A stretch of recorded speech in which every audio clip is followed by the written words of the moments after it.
प्रधानमंत्री नरेंद्र मोदी ने अमृत भारत स्टेशन योजना के अंतर्गत 508 रेलवे स्टेशनों के अत्याधुनिक रूप में पुनर्विकास कार्यों की आधारशिला रखी, जिसमें चूरू संसदीय क्षेत्र के 4 स्टेशन शामिल हैं: चूरू, सादुलपुर, रतनगढ़ व सुजानगढ़।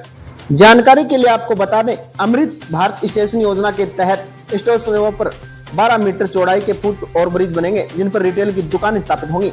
पैसेंजर्स की सुगम पहुंच, सेक्यूरिटी एरिया, वेटिंग हॉल, शौचालय, बेहतर यात्री सूचना प्रणाली, कार्यकारी लाउंज, आवश्यकता अनुसार लिफ्ट, स्वच्छता, मुफ्त वाईफाई, स्थानीय उत्पादों के लिए कियोस्क जैसी सुविधाओं में सुधार के लिए मास्टर प्लान के साथ कार्य करवाए जाएंगे। इन स्टेशन भवनों का नया डिजाइन स्थानीय संस्कृति, विरासत और वास्तु कला से प्रेरित होगा।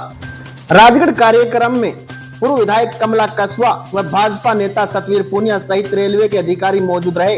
कार्यक्रम में बड़ी संख्या में लोग भी पहुंचे। हम सब आभारी हैं हमारे परम आदरणीय मुख्य प्रधानमंत्री नरेंद्र मोदी जी का, कि उन्होंने अपने पूरी दूरदृष्टि से उन स्टेशनों का पुनरुद्धार करने का बीड़ा उठाया है, जिनकी हालत पिछले 50 सालों से हम देखते आ रहे हैं कि कहीं बैठने को जगह नहीं है, तो कहीं टॉयलेट गंदे हैं, कहीं रिटायरिंग रूम नहीं है, कहीं हॉल नहीं है, कहीं आने जाने के लिए सीढ़ियां नहीं है।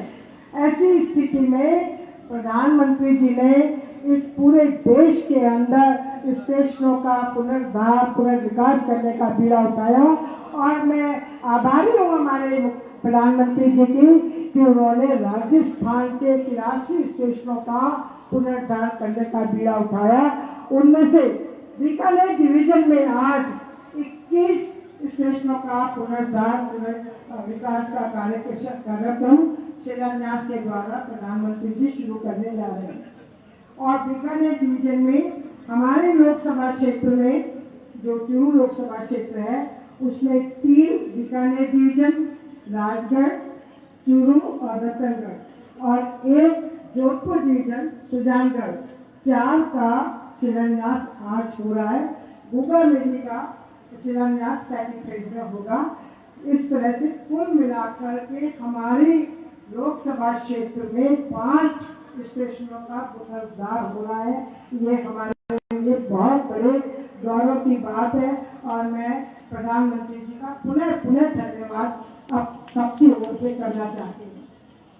दूसरा जो मैं कह रही हूँ और कहना चाहती हूँ कि हमारे यहाँ RUP किसान समझते हैं कि एक खेत से दूसरे खेत में जाने के लिए, एक गांव से दूसरे गांव में जाने के लिए बहुत बड़ा संकट था।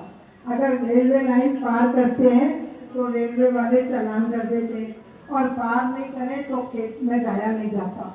इस संकट को RUP के द्वारा हमेशा कोशिश करी गई है कि इसको उबारा जाए और इस संकट का समाधान हो। पिछले सालों से परंपरा रही है कि राज्य सरकार पैसा देती है और ये RUP रेलवे बनाता है। इस बार राजस्थान की सरकार ने इस RUP योजना के लिए 1 रुपया नहीं दिया, और हमारी जनता इस संकट से उबर नहीं पाई। मैं धन्यवाद दूंगी पूरे प्रधानमंत्री जी का। उन्होंने 26 RUP हमारे क्षेत्र में रेलवे के द्वारा स्वीकृत किए, और पूरा पैसा रेलवे के द्वारा लगा। 23 RUP का प्रस्ताव रेलवे को भेजा हुआ है। मैं आशा करती हूँ कि वो भी शीघ्र हमारा स्वीकृत होकर के और हमें, हमारी जनता को राहत प्रदान करें। दूसरा जो मेरा आप लोगों से निवेदन है कि आज लोकसभा क्षेत्र चूरू के अंदर इन पिछले 5 सालों में 2000 करोड़ के विकास कार्य हुए।